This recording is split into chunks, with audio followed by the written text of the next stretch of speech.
Buenos días. Continuando con lo que estábamos tratando, ¿no? El otro grupo de fármacos relacionados con las hormonas sexuales son los progestágenos. Claro, aquí se toma en cuenta la progesterona, ¿no? Y porque estos fármacos tienen o simulan el efecto los fármacos simulan el efecto de esta hormona, ¿no? Simplemente para recordar que la testosterona sí es una hormona sexual que se desarrolla durante la pubertad y la adolescencia, ¿no? Y actúa principalmente durante la segunda mitad del ciclo menstrual. Y básicamente induce cambios endometriales después de los estrógenos, o junto con ellos también, estimulando cambios de maduración, ¿no? Y prepara el endometrio para la implantación del embrión. Sus efectos no solo se restringen a este nivel, sino a nivel de la mama también, y también es responsable del desarrollo de caracteres sexuales en caso de la mujer, ¿no? Y tiene también la función de mantener el embarazo. Ahora bien, claro, los fármacos progestágenos o progestinas, que también se les llama, pueden ser clasificados de varias formas. Uno es por la estructura, y hay progestágenos relacionados con la progesterona, con la estructura de la progesterona, y aquellos que están relacionados con la estructura de la testosterona. Entre los relacionados a la progesterona tenemos dos grupos, ¿no? Los 16 alfa-hidroxiprogesterona y los 19 norprogesterona o 19 norpregnano. En este grupo también están los acetilados y no acetilados, ¿no? Entonces acá tenemos los ejemplos: ácido ciproterona, por ejemplo, clormadinoma, megestrel, medroxiprogesterona, por ejemplo, ¿no? Los no acetilados, dihidrogesterona, medrogestona. Y entre los relacionados a la 19 norprogesterona también tenemos acetilados y no acetilados. Nomegestrol, nesterona, por ejemplo, no acetilados de megestone, primegestone y todos los gestone. Relacionados con la testosterona, los etinilados y los no etinilados. Y en etinilados están los estranos y 18 etilgonanos, ¿no? En los estranos están noretindinora, noretinodrel, dinestrel, etinol, etc. Norgesterona también, por ejemplo, ¿no? En el segundo grupo, los 18 etilgonanos, el levonorgestrel, norgestrel, etc., ¿no? Los no etilados, dienogest y drospiridona como ejemplos, ¿no? Claro, la mayoría y casi todos tienen la estructura derivada del colesterol, y por lo tanto son esteroides. No es como en el caso de los estrógenos, que también hay no esteroides, ¿no? Su mecanismo de acción también, si es un esteroide, su receptor son receptores nucleares, ¿no? Y entonces inducen la transcripción y luego la síntesis proteica, ¿no? Ahora, en caso de los receptores de progesterona, también es cierto que hay receptores tipo A y tipo B, ¿no? Y también hay moduladores de los efectos que tiene la progesterona como fármacos, y que también dependen de su acción sobre el receptor A o receptor B, y sí también se comportan en unos órganos, en unos casos como agonistas, o pueden actuar también como antagonistas, ¿no?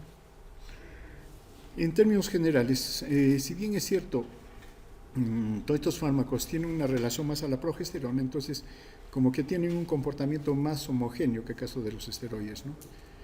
Si tomamos en cuenta la progesterona, si se administra por vía oral, tiene un efecto rápido, pero también tiene un gran efecto de primer paso, ¿no? Y para eso, entonces, para evitar ese efecto de primer paso, las preparaciones orales están micronizadas, ¿no? Para alcanzar niveles adecuados de progesterona, ¿no? Por vía parenteral hay soluciones oleosas, ¿no?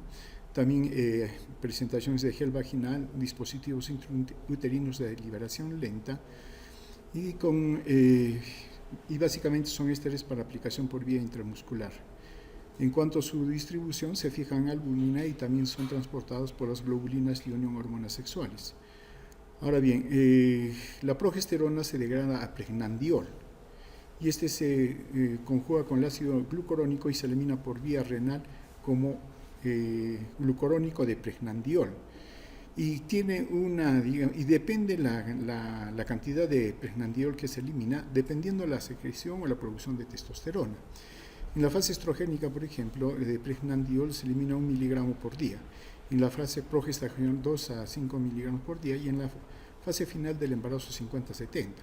Claro, esto nos indica la cantidad de progesterona que se está produciendo, ¿no? Entonces, es un índice de secreción de la progesterona cuando se hace esta valoración en orina. Ahora bien, dentro de los efectos, ¿no? Claro, son efectos, extensión de sus efectos fisiológicos, claro, o mejor dicho, imitación de los efectos fisiológicos. Aumenta la concentración basal de insulina y la respuesta a la glicemia, favorece el depósito hepático de glucógeno, favorece la cetogénesis, disminuye los niveles plasmáticos y aminoácidos y aumenta la excreción de nitrógeno, es lo contrario del estrógeno. Aumenta la actividad lipasa de lipoproteína y favorece el depósito de grasa, ¿no? Ahora, compite por los receptores de aldosterona y eso hace que se comporte más bien como un bloqueador. Y entonces hay menor reabsorción de sodio y aumento de secreción, y eso induce un aumento de la secreción de la aldosterona. Hay aumento de la temperatura corporal, el mecanismo no está descrito, básicamente, claro, es un efecto a nivel del hipotálamo, pero no está descrito exactamente, ¿no? Aumenta la respuesta ventilatoria al CO2, pero dentro de los fármacos derivados de la progesterona o similares, los sintéticos del grupo etinilo no tienen este efecto. Tienen efectos depresivos hipnóticos a nivel del cerebro, ¿no? Ahora bien, estos fármacos básicamente tienen dos tipos de aplicación: tratamiento de sustitución y anticoncepción hormonal, ¿no? El acetato de medroxiprogesterona, digamos 150 miligramos por vía intramuscular, produce anovulación y amenorrea prolongada, dismenorrea, endometriosis y trastornos hemorrágicos. Eso lo vamos a ver un poco más adelante, ¿no? Si entonces vemos el uso de los progestágenos, claro, sus indicaciones en la menarca, aproximadamente 40 años, en la hemorragia uterina disfuncional, en los miomas uterinos sangrantes, en la dismenorrea, en la enfermedad inflamatoria pélvica, en la tensión premenstrual o síndrome menopáusico, en la endometriosis, en el quisto disfuncional del ovario o psomenorreas. ¿Qué es la psomenorrea? En caso de infertilidad como factor de rebote y en el cáncer del endometrio, ¿no?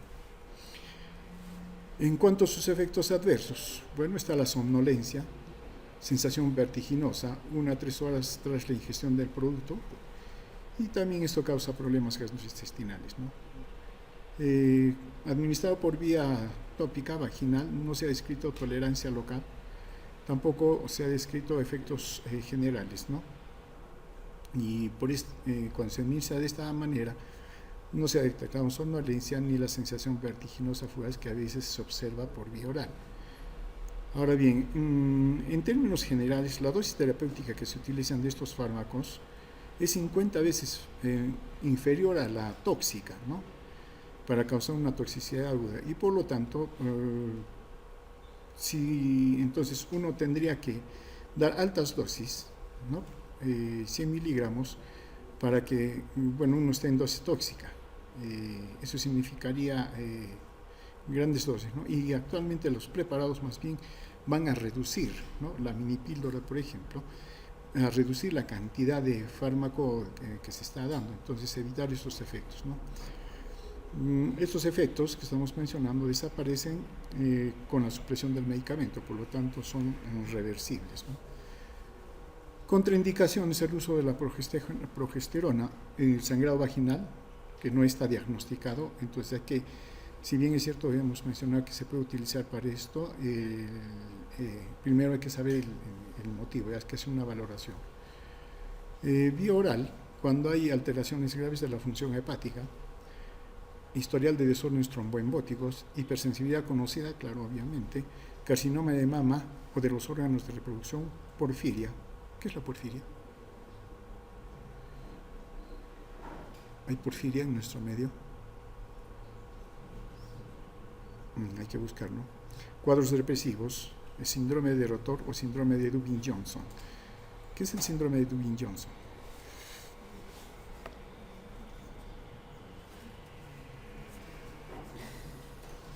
Ya, eso mismo es el síndrome de Dubin-Johnson. Eso con los progestágenos. Y si hay progestágenos, hay también antiprogestágenos, ¿no? Y el más utilizado es la mifepristona, ¿no? Conocido inicialmente, digamos, identificado como RU 800 o 486. También se está el ulipristal, ¿no? Que es otro fármaco antiprogestágeno. Y el azoprisnil, que vendría a ser más bien un modulador, no exactamente un antiprogestágeno, sino un modulador, ¿no? Ahora bien, la mifepristona es un derivado de la norefisterona. 5 veces más tiene afinidad por el receptor de progesterona como antagonista competitivo. Entonces, de ahí que tenga, digamos, este efecto, ¿no? Ser un antagonista, ¿no? Y se lo utiliza sola, o mifepristona, o combinado por prostaglandinas. Y ya veremos para qué. Aunque sí, ya hemos visto ya. ¿Para qué estaba señalado los antiprogestágenos? Al comienzo lo mencionamos.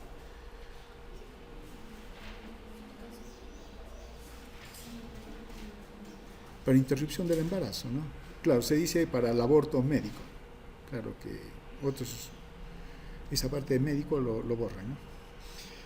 El mecanismo de acción. En la primera fase de embarazo,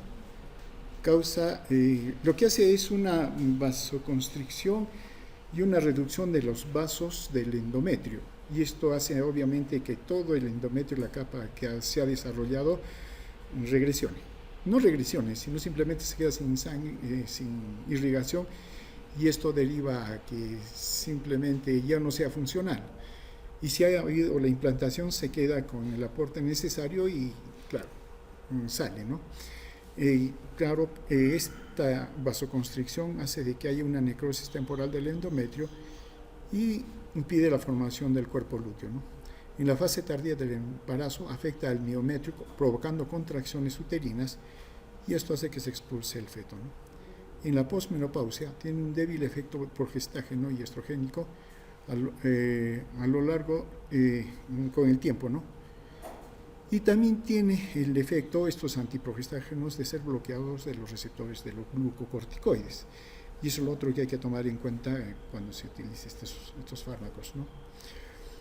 Los efectos, como mencionamos, hay un cambio en la parte interna del útero con desprendimiento de todo el endometrio, la parte funcional, y si ha habido implantación simplemente se pierde, ¿no? Hay ablandamiento y apertura del cuello uterino y esto favorece también la salida, la pérdida, ¿no?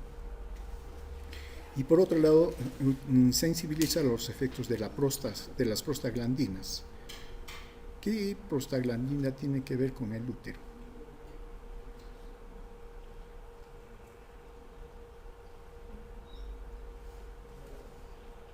¿Y qué cosa hacen?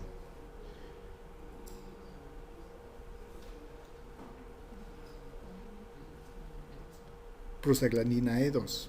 Es la más famosa, por eso rápidamente uno dice prostaglandina E2. Ya, pero ¿cuál es el efecto?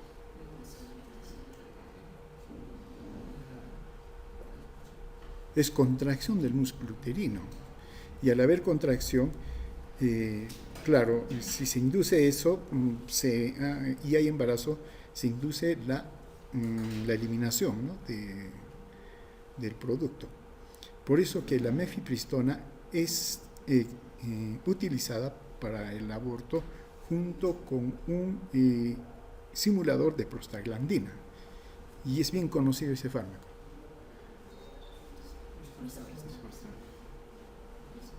El misoprostol, ¿no? Entonces, por eso que la mifepristona se utiliza junto con con ese fármaco a efectos de completar el trabajo. Claro, aprovechando eso, se puede, o algunos mencionan pero también los fabricantes son bien claros, ¿no? ¿Cómo le llaman este término? Le dicen uso o aplicación no documentada, ¿no? O sea, es el uso de un fármaco que el fabricante y toda la literatura formal dice que no está indicado para eso, pero se utiliza para eso, ¿no? Entonces, es un fármaco no es que no sea recomendado, porque tampoco no lo mencionan, simplemente no dicen nada, pero están siendo utilizados. Entonces, en ese sentido, se utiliza como dosis única como anticonceptivo poscoital, ¿no? O sea, algo así como la anticoncepción de urgencia o de emergencia que se llama.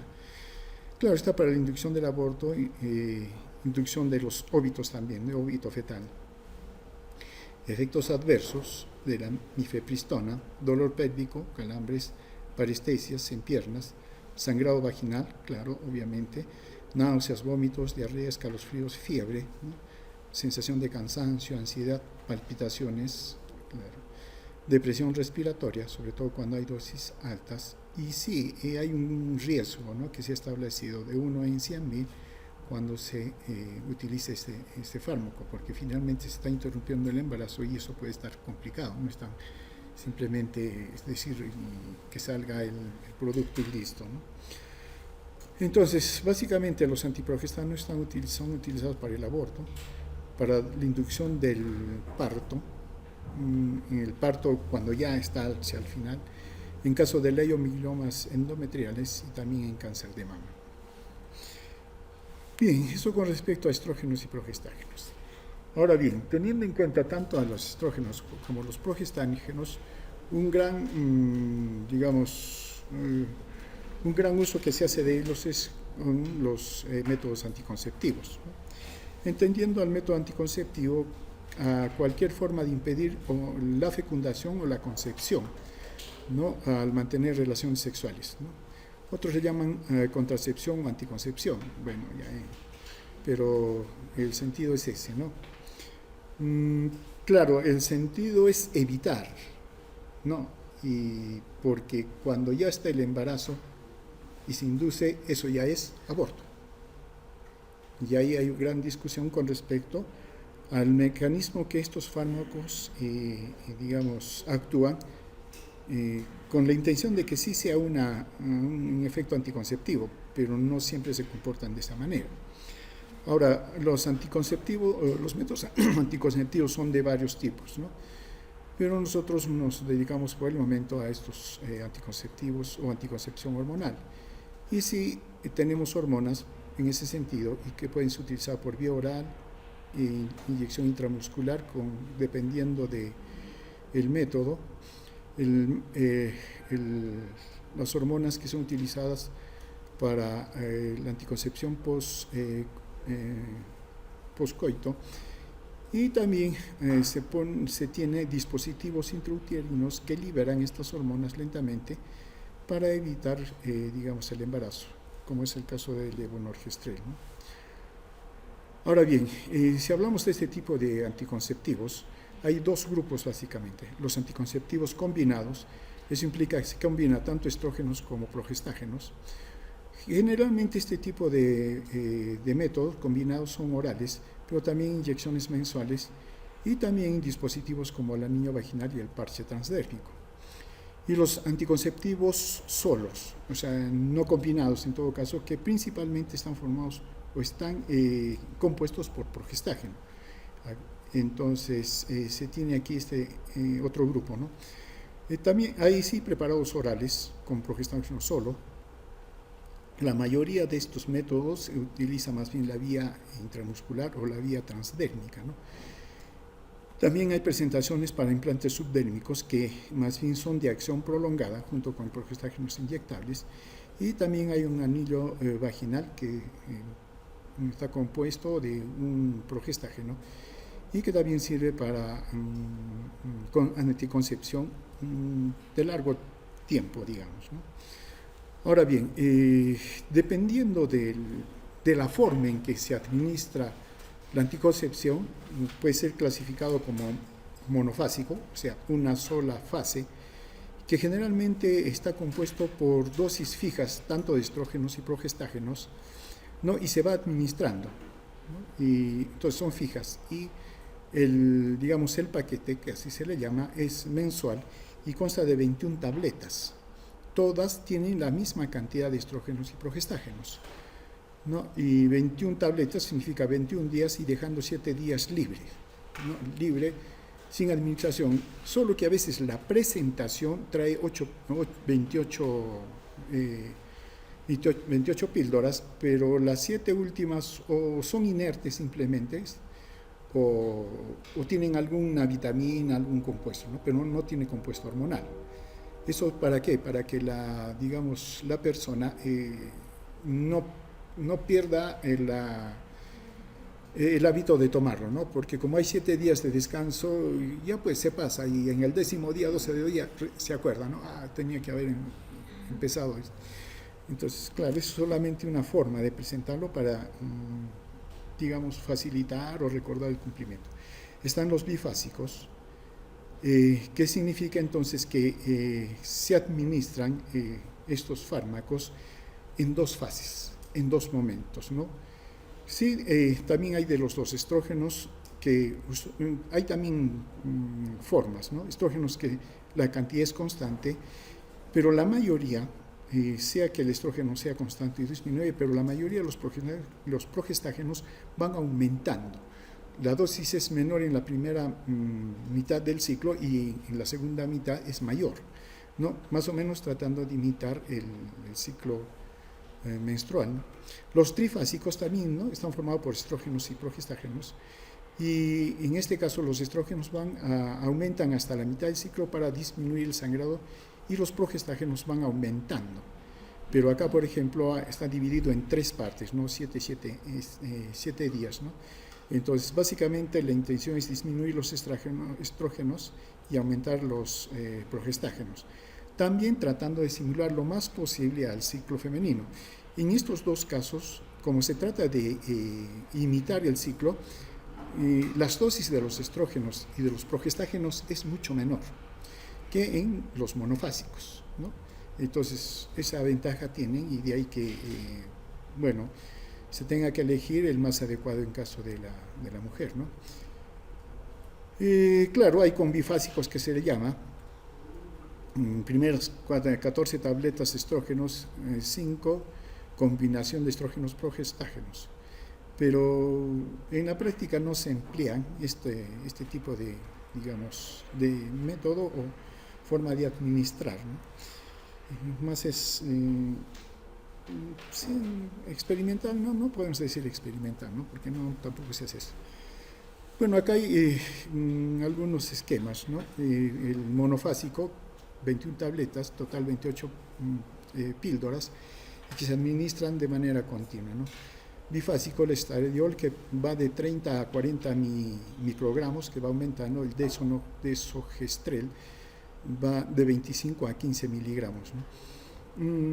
Si hablamos de los estrógenos, generalmente los estrógenos, su rango de potencia es más limitado.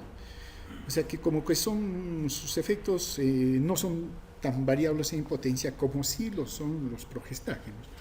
Los progestágenos sí tienen un amplio rango de potencia.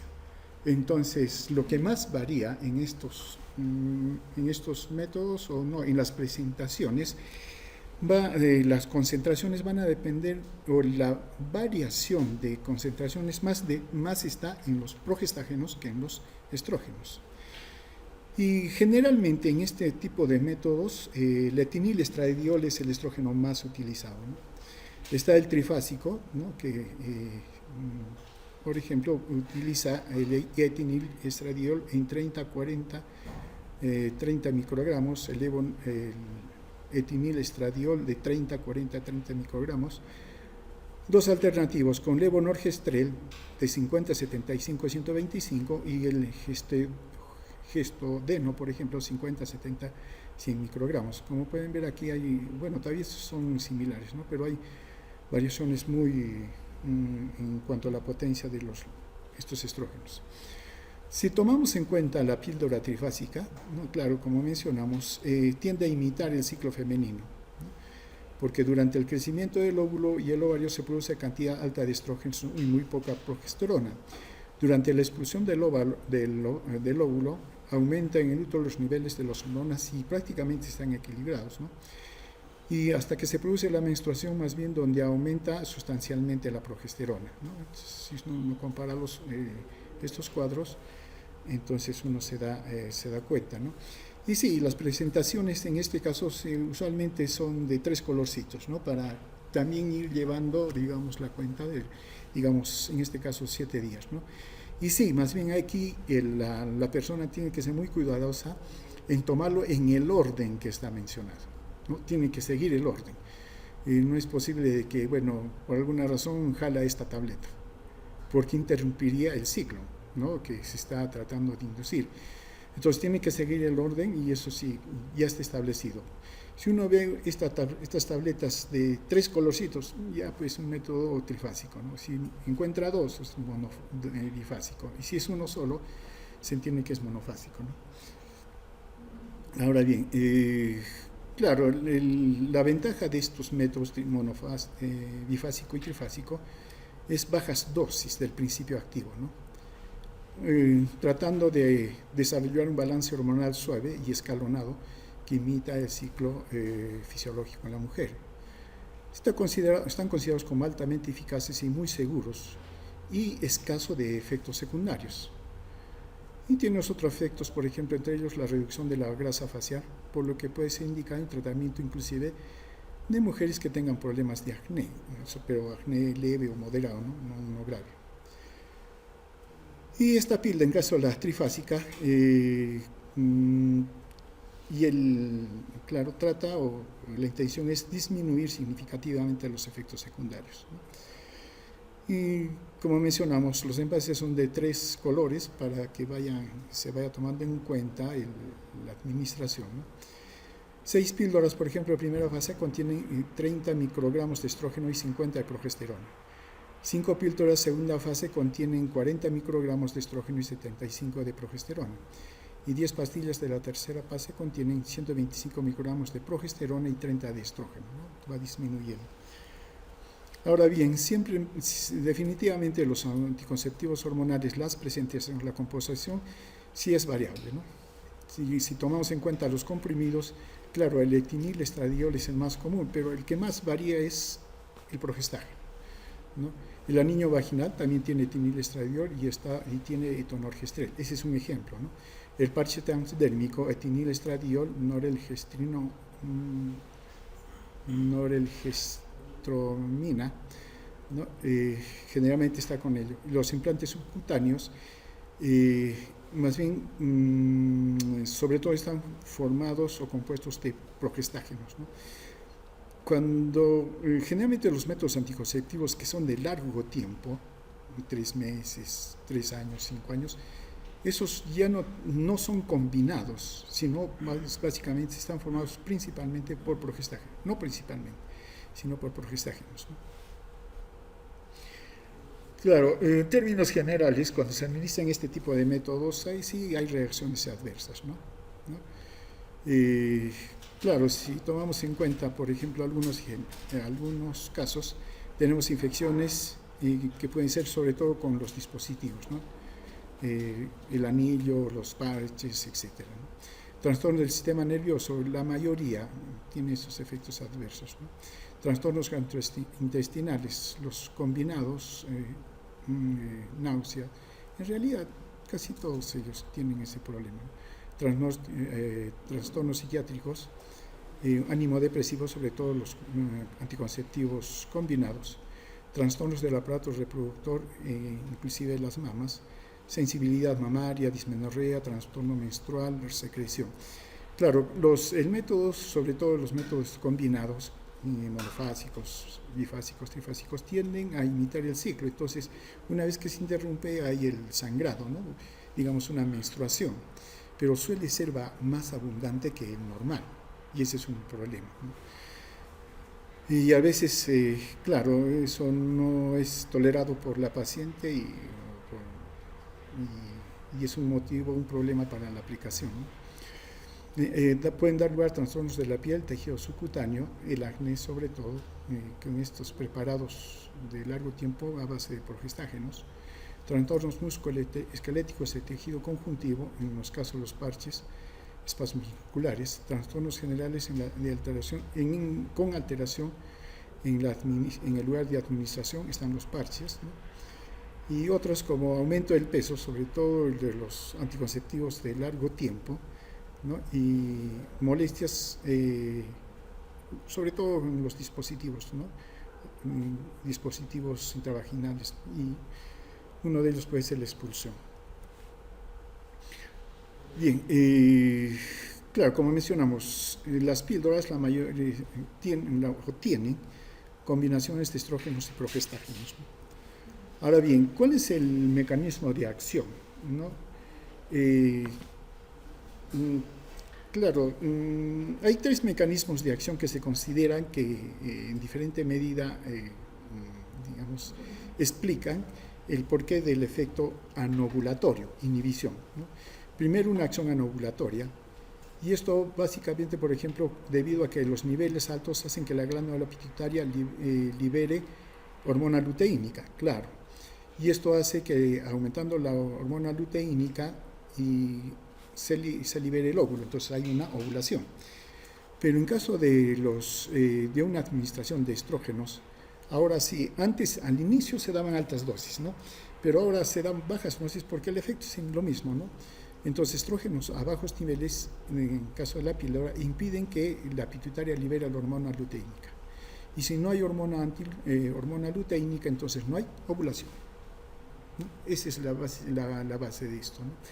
Entonces, ya pues, no hay ovulación. Otro mecanismo es alteraciones sobre el cuello uterino. Claro, sobre todo los progestágenos hacen que la secreción, el cuello uterino, digamos, produzca ese moco, pero que es adverso al espermatozoide, es mucho más denso y no permite el pasaje. Y también los efectos sobre el mismo endometrio, ¿no? En términos generales, estos métodos están contraindicados en cefalea migrañosa, síndrome depresivo y en mujeres fumadoras mayores de 35 años, ¿no? Contraindicaciones absolutas, obviamente el embarazo, también la lactancia. EPS, ¿qué cosa significa?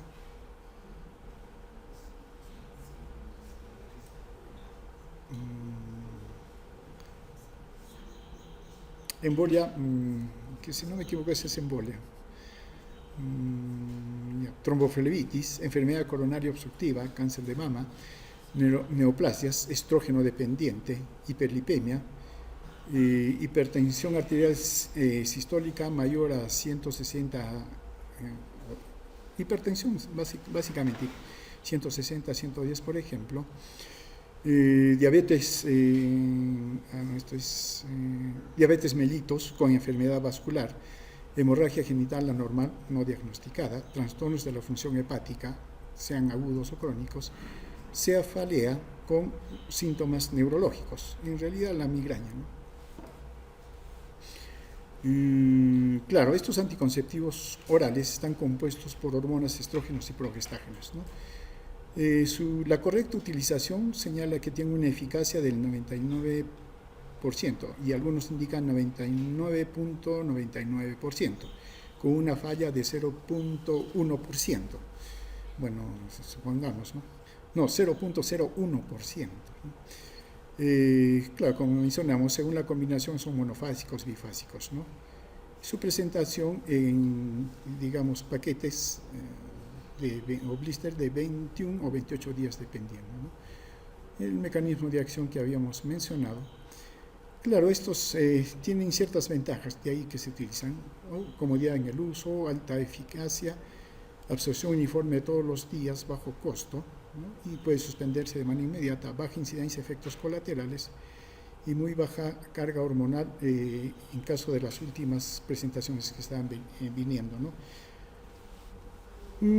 Sobre todo están basados con estrógenos y están basados en estrógenos y progestágenos. Estrógenos, el etinilestradiol. Los progestágenos más utilizados son el levonorgestrel, gestodeno, nagestrel y desogestrel, ¿no? Todos tienen eficacia de inhibir, como mencionamos, las hormonas gonadotróficos, incluyendo la hormona liberadora de gonadotropinas, ¿no?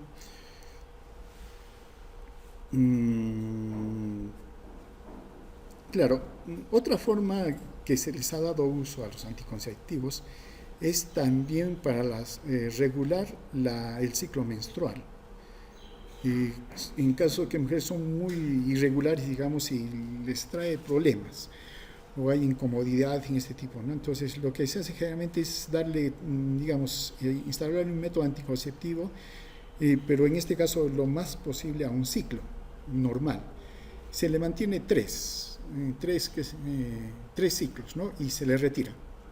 Entonces eso debe hacer de que el sistema se active, entonces entre a una fase regulatoria, ¿no? O más regular, ¿no?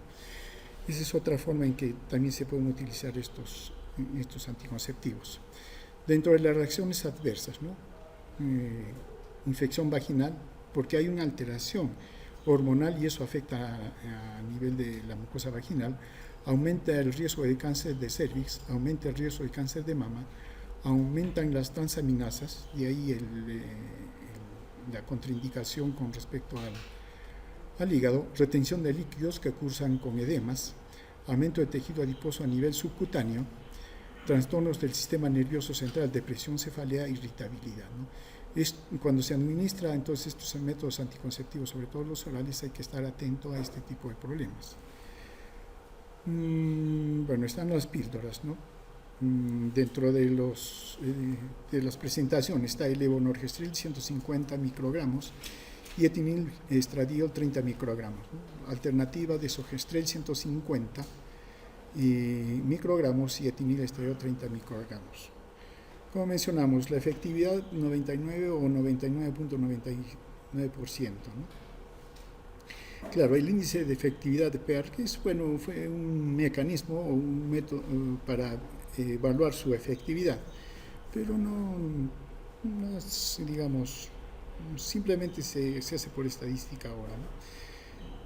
Estos métodos orales con estrógenos, progestágenos inhiben la ovulación, generan cambios endometriales, potencian el efecto de la progesterona, aumentan la densidad del moco impidiendo el paso de los espermatozoides.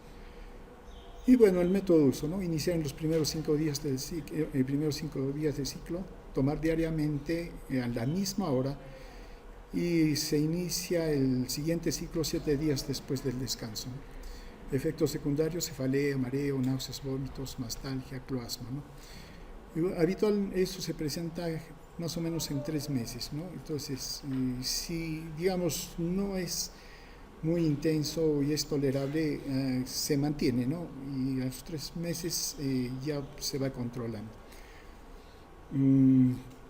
Útiles para pacientes mayores a 40 años, sí, pero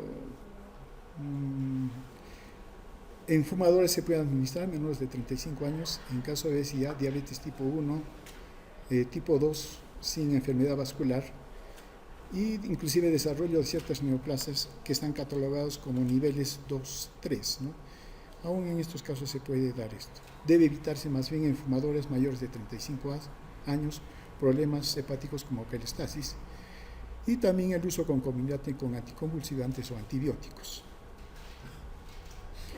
Inyección mensual, que ese es otro método, ¿no? Más bien, sí hay de las dos formas.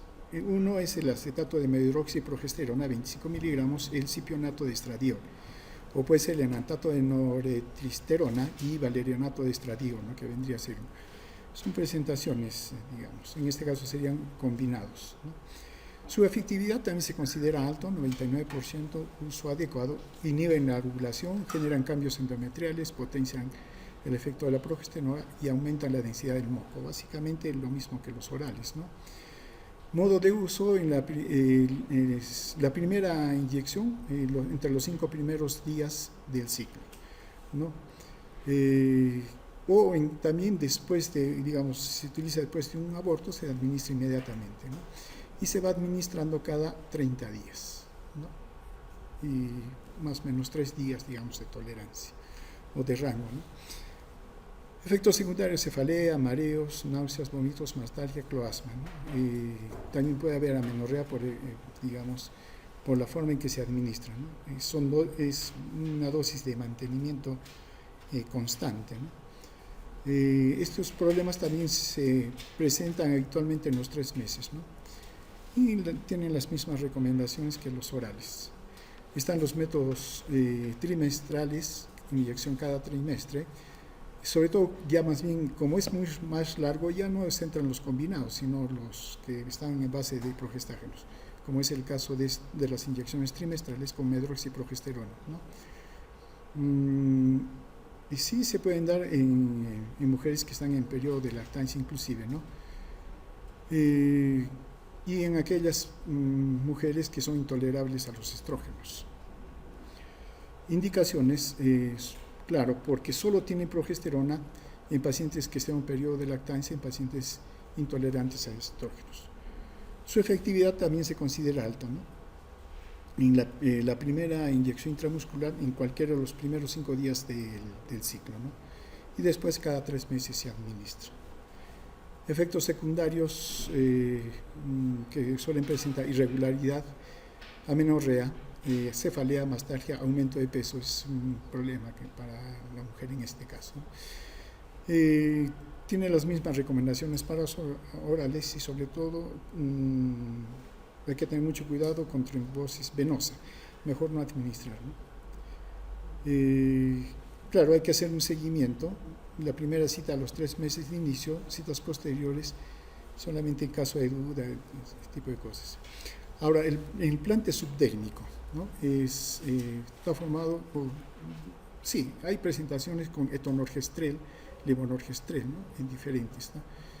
Ahora bien, sí, son parches que se aplican, se adosan a la piel, ¿no? En diferentes lugares del organismo y, bueno, dependiendo básicamente de la comodidad, ¿no? de la persona. Está constituida, es una goma de silastic, ¿no? Biocompatible, permeable, flexible, ¿no? Esto hace de que la progesterona, por ejemplo, pueda atravesar la piel y tener su efecto. Total, lo que se va considerando el efecto es con bajas dosis que conduce a bajos niveles de biodisponibilidad, pero lo suficiente como para tener efecto. Entonces, los parches sí pueden brindar eso, ¿no? Sobre todo el levonorgestrel.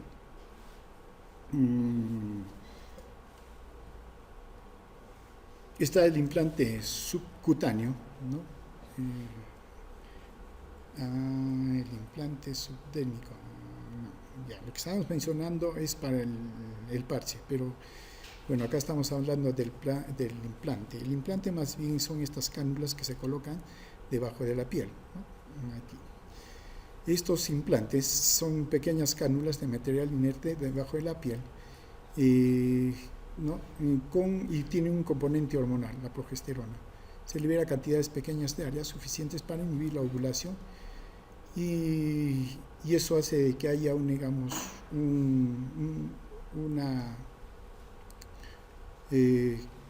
se evite el embarazo en todo caso durante 3 a 5 años. Claro, dependiendo del modelo que se utilice, ¿no? Son eficientes, pero se han presentado efectos colaterales asociados al control menstrual, ¿no? Estos implantes subdérmicos se establecen cuando se quiere un método hormonal de larga duración, ¿no? Cuando están contraindicados el uso de estrógenos, ¿no? Por ejemplo, antes del primer embarazo, periodo intergenésico, prolongado, pospartos o poscesáreas, posaborto inmediato. Entonces, en caso de esto se necesita establecer una contracepción larga, entonces el implante subdérmico podría ser, es una alternativa. Su efectividad también se considera 99%, ¿no? Su aplicación es en la carie interna del embarazo claro, se considera en el brazo no dominante, ¿no? Para efectos de comodidad simplemente. Claro, el inconveniente en todo caso es, como digamos, una mini operación que hay que hacer, ¿no? Una apertura para poder colocar. Efectos secundarios: hematoma en el lugar de aplicación, infección local, dermatitis, irregulares menstruales, cefalea, mastalgia, ¿no? Ventajas y desventajas, ¿no? Proporciona una entrega estable del fármaco y evita fallos por parte de las usuarias, ¿no? Y esto se asocia con una seguridad y una mayor confianza con el método. La desventaja es que requiere personal entrenado para su inserción o extracción. Hay un método conocido como el método de la anticoncepción de emergencia, ¿no? o método postcoital, que también se le llama, ¿no?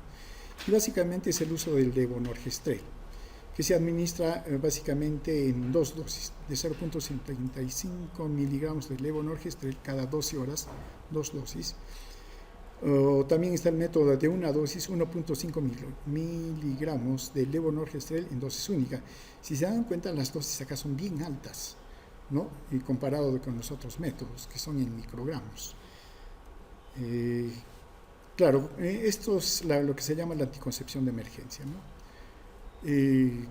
¿Cómo se utiliza? Claro, el más común es el de 2 tabletas, ¿no? La primera, que debe tomarse dentro de las 72 horas, no, inclusive menos, ¿no? De las 24 horas, para que tenga un buen efecto, porque va pasando el tiempo, pierden efectividad.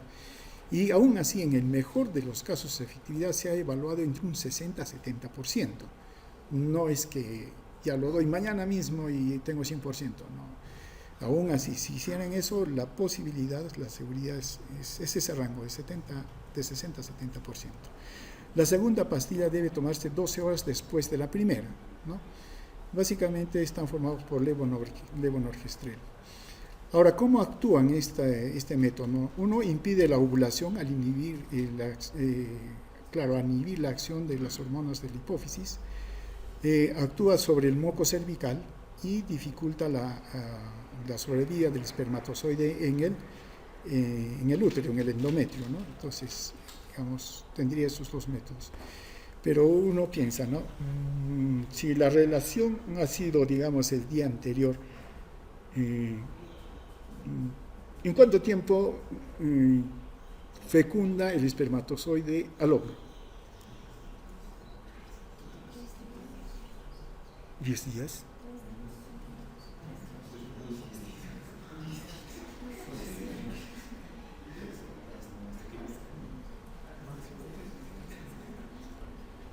Supongamos que por esas cosas de la vida, cuando tuvo relación, ya el óvulo estaba en camino, ¿no? Ya estuvo en camino y el espermatozoide llega y lo fecunda. ¿En cuánto tiempo sería el mínimo tiempo para que lo fecunde? Mínimo tiempo.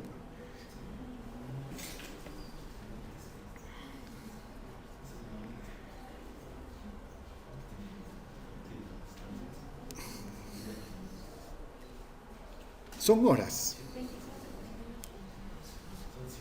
¿Cuánto tiempo de vida tiene el óvulo? Hasta 72 horas, el óvulo. No, 48 horas es el óvulo y hasta 73 días el espermatozoide. Claro, para el método del ciclo suman los 2 días, ¿no? Las dos cifras. 3 del espermatozoide, 2 del óvulo son 5, y por si acaso 2 más 7. Entonces el método de control es más menos 7, ¿no? Entonces donde uno tiene que abstenerse. Claro, la mayoría no se abstiene. Entonces, ya ese método falla, ¿no? Entonces está este método de respaldo. Pero si se da esas condiciones, el espermatozoide ya pudo haberlo fecundado, porque el efecto no es inmediato, se necesita 2 o 3 días para que haya el efecto, hasta tomar la segunda tableta, ¿no? Para que se tenga, digamos, la efectividad que estamos señalando, todavía de 60-70%. Entonces, ya no evita la ovulación, ya se dio antes, ¿no? Entonces, no evita. Pero los otros efectos sí se van a dar. Uno de ellos, tampoco va a funcionar el hecho del cambio a nivel del moco cervical, porque eso fue antes de tomar la pastilla, ¿no es cierto? Claro, ya fue antes. Ya el espermatozoide pasó, porque al día siguiente recién está tomando la tableta. Entonces ya pasó. Ese mecanismo tampoco no funciona. Y entonces, ¿cuál es el mecanismo que funciona? Alteración del endometrio. Ese sí funciona. Pero miren, no se ha evitado la concepción. Se ha evitado que se implante. ¿Y eso qué cosa es? Aborto. Y es la razón porque hay muchas instancias, entre ellas la Iglesia, que se opone a esto. Dice, esto no es una anticoncepción, es un método abortivo. Y claro, se encendió la discusión, ¿no? Listo, y ahí está actualmente esa discusión. No es tanto un método anticonceptivo, sino abortivo. Claro, hay presentaciones, sobre todo son solo con el levonorgestrel, pero también hay este otro tipo de presentaciones que se puede utilizar, ¿no? Claro, su efectividad se señala 90% en las primeras 24 horas, ¿no? Y 60% en los próximos 5 días va disminuyendo, pero aún así las evaluaciones se han hecho hoy en día, no es tan seguro como el 90% que se cree en un comienzo, ¿no? Efectos secundarios, náuseas, vómitos, sangrado intramenstrual. Claro, lo que va a suceder en el momento que le van a dar va a interrumpir el ciclo, lo va a interrumpir, y entonces va a haber sangrado, ¿no? Mastalgia, cefalea, fatiga, ¿no? Bueno, acá está lo del parche que estábamos mencionando hace un momento, ¿no? Son parches que se utilizan y se aplican sobre la piel, ¿no? Sí, que también hay de los dos, ¿no? Pero la mayoría solamente utiliza un estrógeno, ¿no? Un progestágeno, mejor dicho, pero también hay esto. Estos parches, pues sí, no, digamos, comparativamente con los otros son nuevos, son banditas adhesivas que se aplican, ¿no? Se utilizan, claro, también como anticonceptivos, ¿no? El asunto es de que estos parches no generalmente, sino están dosificados para que su efecto sea una semana. O sea, en realidad hay que poner cada semana un parchecito, ¿no? Por 3 semanas. Y en la 4ª semana se deja. Y hay que volverlo con los parchecitos. No es que tenga una larga duración, ¿no? Semanalmente hay que aplicar el parche, ¿no? Y hay diferentes, hay básicamente 2 tipos de parches, ¿no? Unos que tienen alta dosis, entre comillas altas, porque también son bajas, y las que tienen baja dosis, ¿no? Eso dependiendo de si la persona es tolerable o no al anticonceptivo, a los estrógenos. El anillo vaginal también viene a ser lo mismo que el principio del parche, ¿no? Tiene un estrógeno, ¿no? Y que al aplicarse en la cavidad vaginal va liberando lentamente el estrógeno, y es lo suficiente también como para inhibir o utilizarlo como anticoncepción, ¿no? También hay de los dos, ¿no? Anillos vaginales que tienen estrógenos y progestina, y aquellos que solo tienen progestina, ¿no? Se aplica durante 21 días y se deja afuera por 7 días, ¿no? Y claro, cuando se retira, obviamente ya no hay hormonas, lo que va a suceder es un sangrado y todo lo demás, ¿no?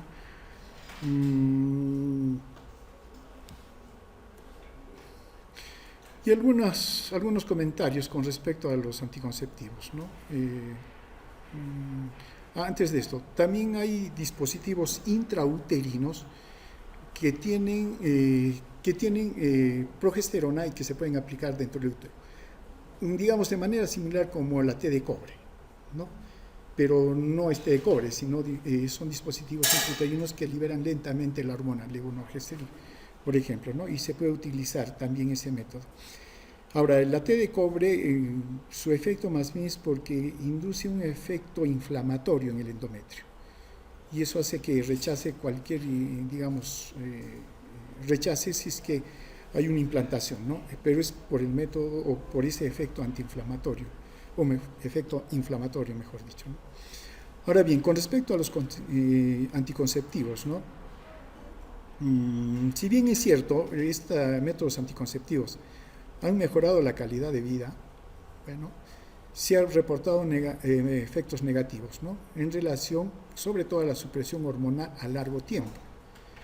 Y sí, acá hay un problema, ¿no? Sobre todo con estos métodos, cuando se dan, digamos, 5 años, 3 años, 5 años, después por alguna razón, bueno, que quiere concebir la mujer, se retira y no funciona. ¿Por qué? Porque todo el eje prácticamente ha sido inhibido, ya no funcionaba, porque todas las hormonas que se estaban dando eran exógenas, y entonces el eje queda deprimido. Y eso, claro, se entiende de que una vez que se retiran las hormonas exógenas, ese eje debe activarse, pero en algunos se activan más fácilmente que en otros, y entonces hay problemas, ¿no? Ahora bien, por otro lado, los anticonceptivos hormonales evitan la fluidez del moco cervical, cambian los ciclos ovulatorios y interfiere con el proceso, y esto también interfiere con el proceso o la relación que hay entre el cerebro y la función, digamos, de todo este aparato que tiene que ver con las gónadas, la secreción de hormonas y la preparación del endometrio y la ovulación. Entonces, estos métodos a largo tiempo tienden a hacer una alteración esto, ¿no? Y de ahí que se plantea que es necesario desarrollar productos específicos para evitar enfermedades neurodegenerativas como la demencia senil o aceleración de la menopausia, ¿no? Entre otras que se presentan o que se han estudiado con estos métodos utilizados por largo tiempo, ¿no? Y claro que finalmente esto afecta la calidad de vida de las mujeres, ¿no? Entonces, hoy en día, si bien es cierto, se puede hacer los métodos anticonceptivos y evitar el embarazo, pero eso no lo puede hacer la mujer durante toda su vida reproductiva, porque estos problemas de largo plazo sí ya se van presentando. Entonces, claro, hay que elegir el momento, ¿no? En que uno o que está programado la concepción o la anticoncepción. Listo, terminamos.